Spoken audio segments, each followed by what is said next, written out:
Hello students, आज हम करेंगे डायरेक्टरेट ऑफ एजुकेशन की वर्कशीट नंबर 139 जिसका सब्जेक्ट है इंग्लिश और आज डेट है 23 दिसंबर 2020। ये वर्कशीट क्लास 5th के बच्चों के लिए है।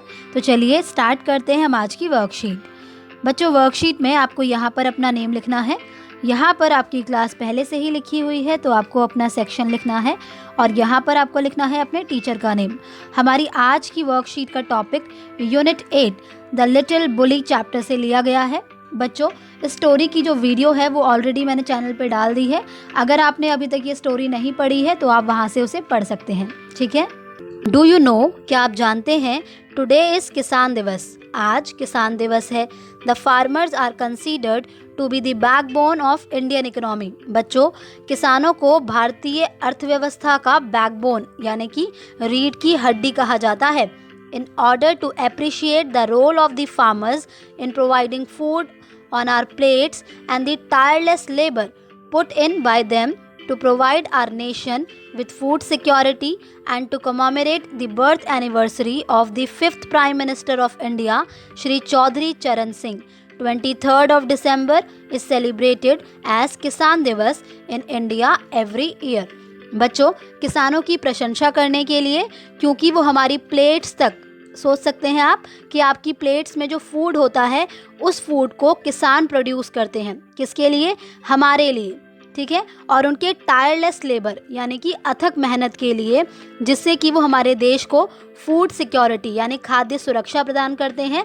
तथा हमारे जो 5वें प्राइम मिनिस्टर थे श्री चौधरी चरण सिंह, उनकी बर्थ एनिवर्सरी को सेलिब्रेट करने के लिए इंडिया में हर साल 23 दिसंबर को किसान दिवस सेलिब्रेट किया जाता है। Good morning students, we all know our farmers put in so much hard work in their fields.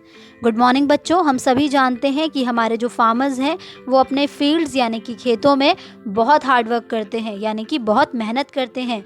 We should be grateful to them for providing food. हमें उनके लिए ग्रेटफुल होना चाहिए कि वो हमें फूड प्रोवाइड करते हैं। Can you list a few things that farmers grow? क्या आप कुछ चीज़ों के नाम बता सकते हैं जो फार्मर्स ग्रो करते हैं? आइए बच्चों देखते हैं, जैसे कि वेजिटेबल्स हो गए, fruits, grains, pulses etcetera. Okay, question number A, do you know that you can also grow some of these from the seeds available in your kitchen? बच्चों, क्या आप जानते हैं कि इनमें से बहुत सारी चीज़ों के जो सीड्स हैं वो आपको अपने किचन में ही मिल जाएंगे और आप उन्हें ग्रो भी कर सकते हैं। Take the help of your parents and search some seeds in your kitchen and classify them in the table given below. तो आपको अपने किचन में इनके बीज ढूंढने हैं, सीड्स मतलब कि बीज, तो आपको अपने किचन में इनके बीज ढूंढने हैं और उन्हें नीचे दी गई टेबल में क्लासीफाई करना है। तो आइए देखते हैं। सबसे पहले हम देखेंगे फ्रूट्स। बच्चों, यहाँ पर हम अपने किचन में कुछ ऐसे फ्रूट्स को ढूंढेंगे जिनमें की सीड्स आपको आसानी से दिखाई दे सकते हैं और जिनका यूज़ आप कर सकते हो उन्हें ग्रो करने के लिए। फॉर एग्जाम्पल एप्पल, तो एप्पल में आपने सीड्स को ज़रूर देखा होगा। ऐसे ही ऑरेंज, ऑरेंज में भी आप आसानी से सीड्स को देख सकते हैं बच्चों। और इसके अलावा बताइए और कौन सा फ्रूट हो सकता है? बिल्कुल, इसके अलावा हो सकता है पपाया, ठीक है, या फिर वाटरमेलन भी आप लिख सकते हैं यहाँ पर। नेक्स्ट है वेजिटेबल्स। तो बच्चों, वेजिटेबल्स में आपने देखा होगा कि जो टोमेटो होता है उसके अंदर छोटे छोटे सीड्स होते हैं जिन्हें हम अगर पॉट में डालते हैं तो आसानी से हम टोमेटो का प्लांट ग्रो कर सकते हैं, ठीक है। ऐसे ही कैप्सिकम, कैप्सिकम, आपने कैप्सिकम में भी सीड्स को देखा होगा। ब्रिंजल यानी कि बैंगन। ओके, नेक्स्ट है सीरियल्स। सीरियल्स यानी कि अनाज, तो जैसे कि राइस, ऐसे ही इसके अलावा हो सकता है व्हीट, या फिर आप लिख सकते हो कॉर्न यानी कि मक्का, उसको हम मेज भी कहते हैं, MAIZE, ठीक है। नेक्स्ट है पल्सेस यानी कि दालें। तो बच्चों, आपके किचन में आपको बहुत सारी तरह की दालें मिल सकती हैं जिनको कि आप सीड्स की तरह यूज़ कर सकते हो। यहाँ पर आपको एक एग्जांपल दिया हुआ है किडनी बीन्स। किडनी बीन्स कहा जाता है राजमा को, ठीक है बच्चों। ऐसे ही आपने देखा होगा रेड, ग्रीन और येलो कलर की लेंटिल्स को, जिसको हिंदी में हम कहते हैं मसूर की दाल। ओके, इसके अलावा हम यूज़ कर सकते हैं चिकपीस, तो ये चिक पीस किसे कहा जाता है? चिक पीस कहा जाता है, छोले जो होते हैं ना उनको कहा जाता है, ठीक है। उसके अलावा है स्पाइसेस यानी कि मसाले, तो मस्टर्ड यानी कि जो सरसों के दाने होते हैं उसको हम स्पाइसेस, उसके जो सीड्स होते हैं उनको हम यूज़ कर सकते हैं। इसके अलावा कोरिएंडर, कोरिएंडर कहा जाता है, आपने देखा होगा धनिया जो होता है, लेकिन यहाँ पर पत्ते वाले धनिया की बात नहीं हो रही है, यहाँ पर बात हो रही है वो जो दाने वाला धनिया होता है ना, जिसको हम सीड्स की तरह यूज़ कर सकते हैं। इसके अलावा कैरम सीड्स,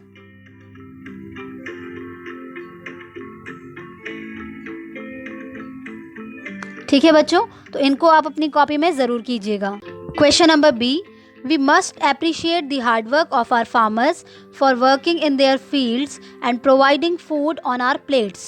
बच्चों, हमें अपने फार्मर्स के हार्डवर्क की बहुत ज़्यादा प्रशंसा, अप्रिशिएट का मतलब है प्रशंसा करनी चाहिए, क्योंकि वो अपने फील्ड्स यानी कि खेतों में बहुत मेहनत करते हैं और हमारी प्लेट तक फूड को प्रोवाइड करते हैं। It is their friendly act towards us, तो ये उनका फ्रेंडली एक्ट है हमारे लिए। In our story, the little bully Hari teases his classmates। बच्चों, जो हमने एक कहानी पढ़ी थी जिसका नाम था द लिटिल बुली, उसमें हमने ये जाना था कि हरी अपने क्लासमेट्स को बहुत टीज करता था, बहुत परेशान करता था। It was his unfriendly act towards his friends, तो ये क्या था? उसका अनफ्रेंडली एक्ट था उसके फ्रेंड्स के लिए।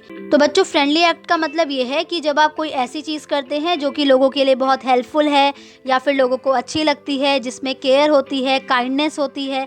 लेकिन अनफ्रेंडली एक्ट फ्रेंडली एक्ट के बिल्कुल ऑपोजिट है। इसमें वो चीज़ें आती हैं जो कि लोगों को बिल्कुल पसंद नहीं आती, जिससे लोग परेशान हो जाते हैं, ठीक है। So at the end of the story he realized his mistake and decided not to misbehave with others. तो कहानी के अंत में हरी को अपनी गलती का एहसास हुआ और उसने डिसाइड किया कि वो कभी भी मिसबिहेव नहीं करेगा किसी के साथ भी। Let's help Hari to classify friendly acts and unfriendly acts by putting the below mentioned phrases in their correct places. बच्चों, आपको यहाँ पर नीचे कुछ फ्रेजेस दिए हुए हैं, तो आपको हरी की हेल्प करनी है ताकि वो फ्रेंडली एक्ट्स को और अनफ्रेंडली एक्ट्स को क्लासीफाई कर सके, यानी कि बांट सके। तो चलिए देखते हैं। फर्स्ट है रिस्पेक्टिंग एल्डर्स, यानी कि बड़ों का आदर करना। तो बताइए बच्चों कि ये फ्रेंडली एक्ट है या फिर अनफ्रेंडली? बिल्कुल सही बच्चों, ये तो फ्रेंडली एक्ट है, तो इसलिए आप इसे यहाँ लिख देंगे, रिस्पेक्टिंग एल्डर्स, ठीक है बच्चों। ऐसे ही नेक्स्ट है शेयरिंग थिंग्स, यानी कि अपनी चीज़ों को दूसरों के साथ में शेयर करना। तो ये क्या है, फ्रेंडली है कि अनफ्रेंडली है? बच्चों, ये भी फ्रेंडली एक्ट है, तो मैं इसके ऊपर लिख रही हूँ एफ, ठीक है। तो आप क्या करेंगे, जिसके ऊपर मैं एफ लिखूंगी उसे आप यहाँ लिख देंगे, और जिसके ऊपर मैं लिखूंगी यू उसे आप यहाँ लिख देंगे, ठीक है बच्चों। आगे देखते हैं, यूजिंग इम्पोलाइट वर्ड्स, यानी किसी के लिए बहुत बेकार शब्दों का इस्तेमाल करना, अशिष्ट शब्दों का इस्तेमाल करना। तो ये फ्रेंडली है कि अनफ्रेंडली है? बच्चों, ये अनफ्रेंडली है, ठीक है। तो यहाँ पर मैं यू लिख रही हूँ, यू से अनफ्रेंडली, तो आप इसे यहाँ पर लिख देंगे, ओके। नेक्स्ट है कॉलिंग समवन अ फूल, किसी को फूल बुलाना यानी बेवकूफ़ बुलाना। तो ये भी क्या है, अनफ्रेंडली एक्ट है, तो यहाँ मैंने यू लिख दिया है, इसे आप यहाँ पर लिख देंगे। ऐसे ही नेक्स्ट है using magic words like please, तो ऐसे मैजिक वर्ड्स का यूज़ करना जैसे कि प्लीज़, तो ये क्या है, फ्रेंडली है कि अनफ्रेंडली है? बच्चों, ये फ्रेंडली है, तो इसलिए यहाँ पे मैं लिख रही हूँ एफ, ठीक है। आप इसे यहाँ पर लिख दीजिएगा। नेक्स्ट देखते हैं, शाउटिंग एट अदर्स, दूसरों पर चिल्लाना। दूसरों पर चिल्लाना तो अनफ्रेंडली एक्ट है, तो इसीलिए यहाँ मैंने लिख दिया है यू, आप इसे यहाँ पर लिख देंगे, ठीक है। हेल्पिंग अदर्स, दूसरों की मदद करना, बच्चों ये फ्रेंडली एक्ट है, तो आप इसे फ्रेंडली एक्ट वाले कॉलम में लिख देंगे। अगला है eating someone's lunch without permission, किसी का लंच खा लेना वो भी उसकी परमिशन के बिना। तो ये फ्रेंडली एक्ट है या अनफ्रेंडली? बच्चों, ये तो अनफ्रेंडली एक्ट है, तो इसलिए आप इसे इस कॉलम में लिखेंगे, ओके। नेक्स्ट है मेकिंग फन ऑफ अदर्स, दूसरों का मजाक उड़ाना, ये भी अनफ्रेंडली एक्ट है, तो इसे भी आप यहाँ पर लिखेंगे। बी काइंड टू एवरीवन, सभी के लिए काइंड होना यानी कि दया रखना। तो बताइए कि ये अनफ्रेंडली है या फ्रेंडली? बच्चों, ये फ्रेंडली एक्ट है, तो इसे आप लिख देंगे यहाँ पर, ओके बच्चों। Question number C, make a poster और slogan on anti bullying for your classroom like the one given below. बच्चों, आपको यहाँ पर एक पोस्टर बनाना है या फिर एक स्लोगन लिखना है अपने क्लासरूम में एंटी बुलिंग के लिए। सबसे पहले तो हम ये जानेंगे कि बुलिंग क्या होता है। बच्चों, बुलिंग का मतलब है किसी को परेशान करना। स्पेशली आपने देखा होगा कि जब कुछ बड़े बच्चे छोटे बच्चों को परेशान करते हैं या धमकाते हैं तो उसे हम कहते हैं बुलिंग। क्या कहते हैं? बुलिंग। और जब हम बात करते हैं एंटी बुलिंग की तो उसका मतलब ये है कि बुलिंग का विरोध करना। ठीक है, तो उसके लिए आपको यहाँ पर एक पोस्टर बनाना है या फिर एक स्लोगन लिखना है। आप देख सकते हैं कि यहाँ पर एक स्लोगन ऑलरेडी लिखा हुआ है, don't bully, learn to be friendly. मतलब कि आपको बुली नहीं बनना है, आपको फ्रेंडली बनना है। ओके बच्चों, तो इसे आप ज़रूर कीजिएगा। इसी के साथ आपकी आज की वर्कशीट कंप्लीट होती है।